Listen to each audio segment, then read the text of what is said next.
There really is nothing quite like the element of surprise. When the Allied forces appeared over the horizon on the morning of D-Day, it completely caught the Nazis off guard. They weren't ready for such an enormous attack, at least not here. According to German intelligence, an attack was expected to take place 150 miles away in Calais, and so most of their troops had been moved to defend that location. While the Nazis were defending an empty beach, the Allies stormed their way into Normandy and ultimately went on to win the war. The Nazis had been tricked, and it was largely thanks to one man who had spent years trolling them from his own home.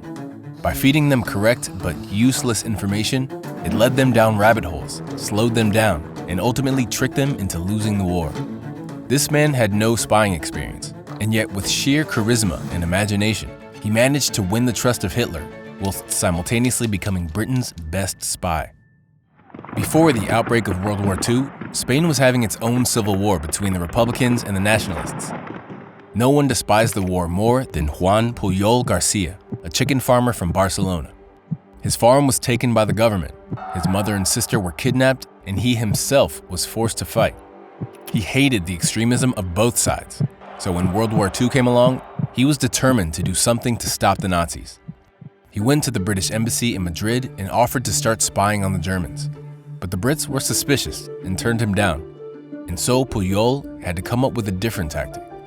This time, he went to the German embassy, pretending to be a passionate Nazi supporter that worked for the Spanish government. At the time, the Germans didn't have a reliable spy network in Britain, and so they desperately needed all the help they could get. Pujol was hired. They gave him a codebook, a bottle of invisible ink, £3,000 in cash, and told him to move to London and start spying on the British. Instead, he moved to Portugal and simply pretended to be reporting from London. Using nothing but a map of Britain and a tourist guide from his local library, he started talking about the places he was visiting and the things he was seeing, like military training exercises on Lake Windermere and warships leaving the southwest. In between all of the military sightings, he filled his letters with mundane personal details, like going for walks in the center of London, visiting local cafes, and even mentioning when he was feeling ill. To take things even further, he started creating a network of sub-agents that were supposedly feeding him information from all over the country. There was the Swiss-German businessman stationed in Liverpool, the Venezuelan student in Glasgow, the Portuguese man living in Wales, and the pilot that had agreed to carry his letters from London. Each agent had a detailed backstory and family members that Pujol talked about at length. Of course, none of these people actually existed. But if the Germans ever called him out on anything, his sub-agents could take the blame, since they were the ones reporting the information. Each letter was so long and so detailed that the Germans started to believe him.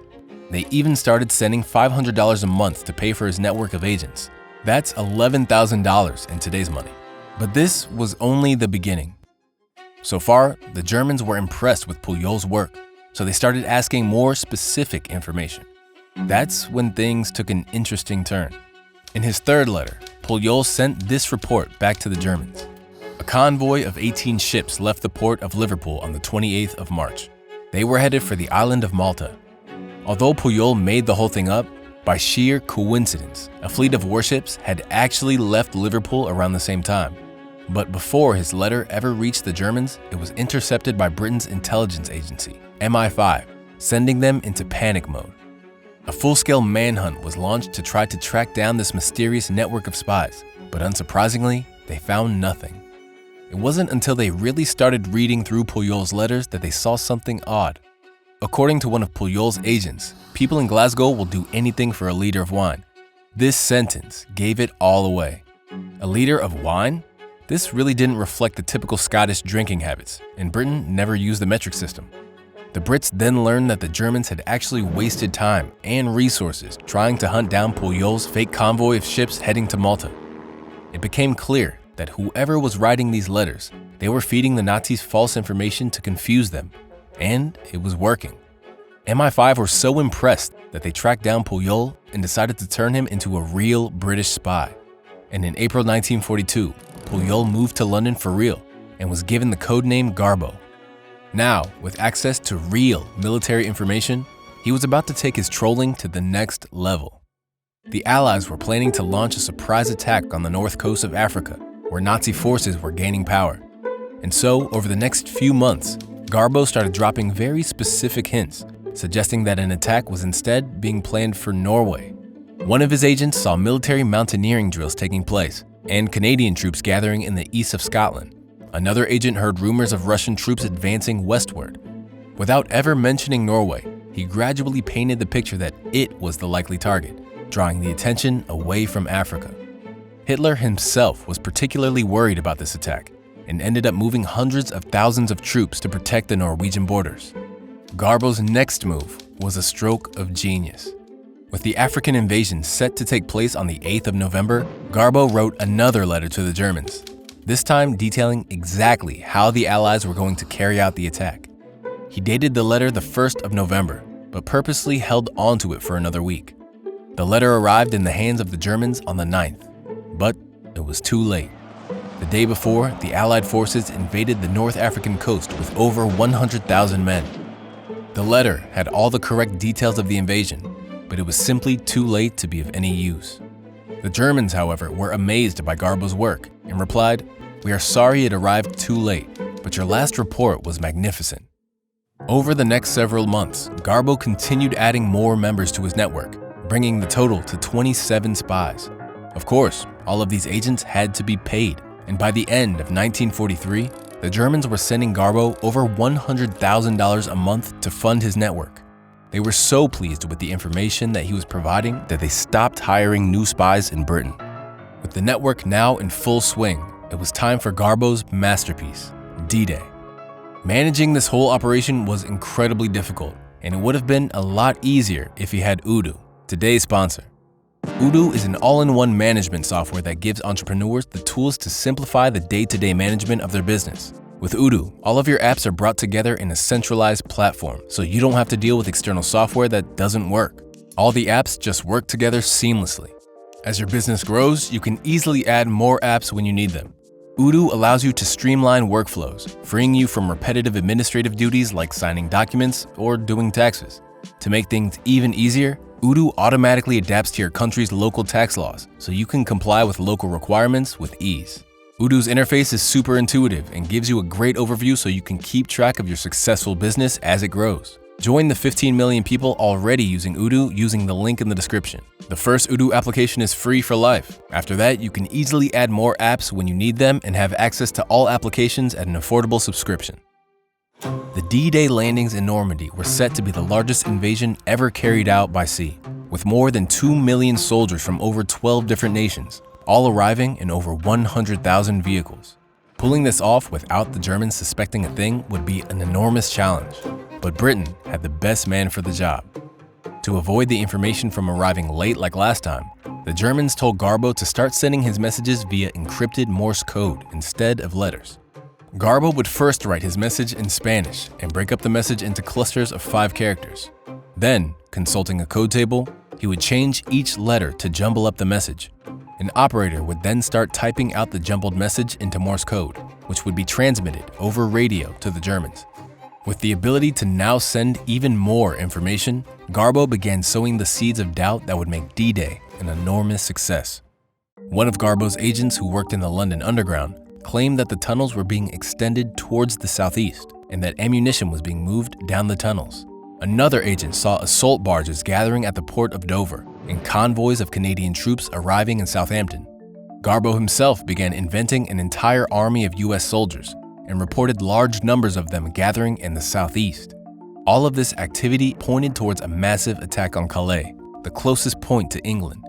In order to back up Garbo's lies, the Brits started planting real evidence all around the southeast. Fake airstrips were cut into fields, and hollow wooden planes were placed at the side. German planes started bombing these fake sites, so they knew it was working. A gigantic fake oil storage facility was set up in Dover, and photos of King George visiting the site were placed in the local newspaper. Hollywood-style movie sets were used to turn modest boats into enormous battleships, and inflatable tanks were placed everywhere.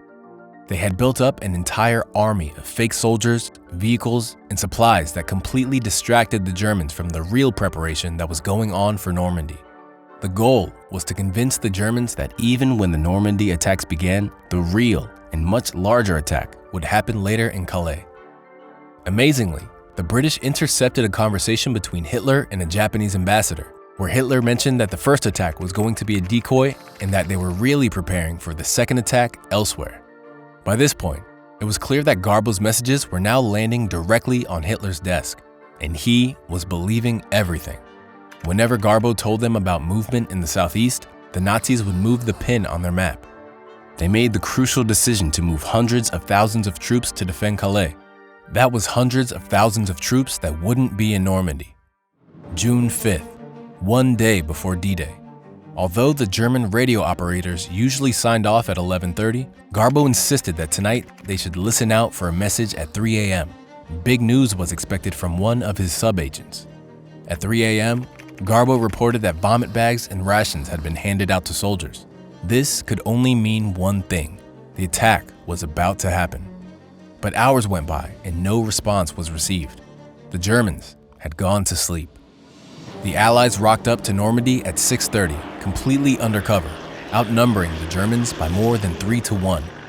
It was a brutal day, but the Allies managed to secure their entrance into France, and over the next 6 weeks, continued piling troops, vehicles, and supplies in through the beaches of Normandy. Amazingly, the Nazis refused to move more troops to Normandy, and in fact, ended up sending more to defend Calais, waiting for the second attack that would never come. Every letter, every detail, every lie, and every truth had bamboozled the Germans, and it allowed the Allies to recapture Europe and win the war. Despite the defeat, Hitler was so impressed with Garbo's messages that he was awarded the Iron Cross. At the same time, Britain awarded him an OBE, making him the only person to receive war medals from both sides of the same war. After the war, Pujol feared that the Nazis would be looking for him, and so he faked his own death and moved to Venezuela. And just like that, he was gone. Amazingly, this whole story would have never been told if it hadn't been for Nigel West, a writer from London.